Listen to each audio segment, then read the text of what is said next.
បងចំពោះឧបករណ៍ដែលមកស្រាប់ពីរោងចក្រគឺម៉ូដវាគឺយើងចុច A បើក B បិទ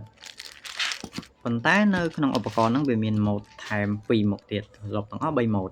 អញ្ចឹងបងណែនាំម៉ូដទាំងអស់ឥឡូវម៉ូដទី1យើងចុចលើប៊ូតុងពណ៌សនេះចុចម្ដង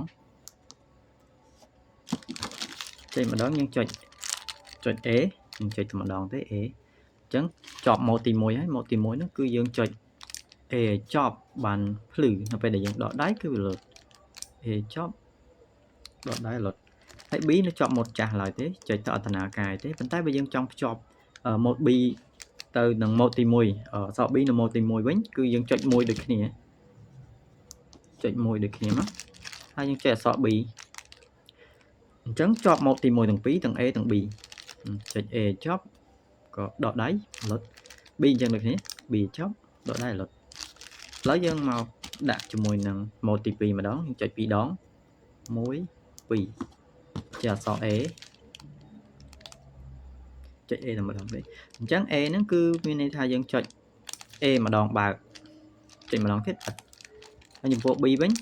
B នៅជាប់ម៉ូដចាស់ទេអញ្ចឹងនៅក្នុងពេលនេះមាន2ម៉ូដម៉ូដទី2និងម៉ូដទី1ម៉ូ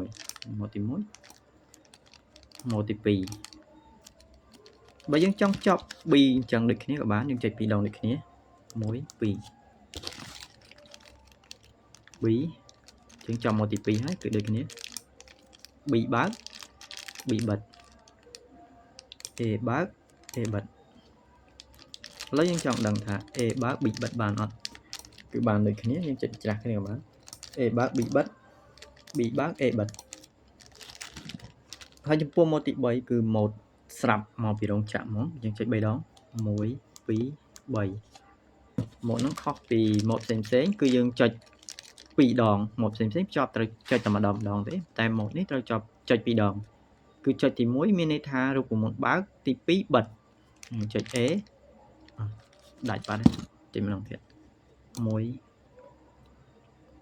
2 3 A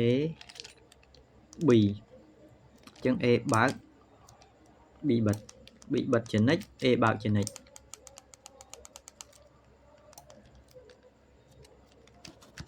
តែបើយើងចុច1 2 3បើយើងចុចបិច្រាស់វិញគឺវាចេញបច្រាស់គ្នាយើងចុច B ប៊ូតុងណាចុចដំបូងគេគឺប៊ូតុងបើកប៊ូតុងបន្ទាប់គឺប៊ូតុងបិទ A អញ្ចឹង B បើក A អ្នកបិទវិញម្ដងឥឡូវខ្ញុំកំណត់ម៉ូដទី1វិញ A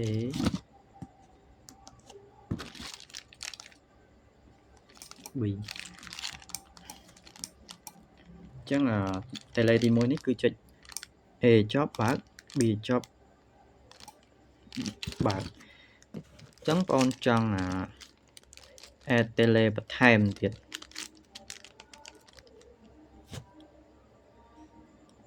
ប៉ុន្តែ tele នេះគឺចុចមកអត់មានស្គាល់ទេព្រោះ tele យើងដូចយើង add បន្ថែមអញ្ចឹងទិញបន្ថែមទៀតអញ្ចឹងគឺវាអត់ស្គាល់ទេតែបើយើងចង់ឲ្យវាស្គាល់ត្រូវកំណត់ម៉ូដដូច tele ទី1អញ្ចឹងដូចគ្នាប៉ុន្តែចំពោះ tele នេះវាមាន on off អញ្ចឹងបងប្អូនយកទី3បណ្ដោយទៅយើងដាក់ម៉ូដអីក៏បានដែរប៉ុន្តែចង់ឲ្យត្រូវជាមួយនឹងម៉ូដ tele ហ្នឹងវាមាន on off អញ្ចឹងយើងចុច3ដង1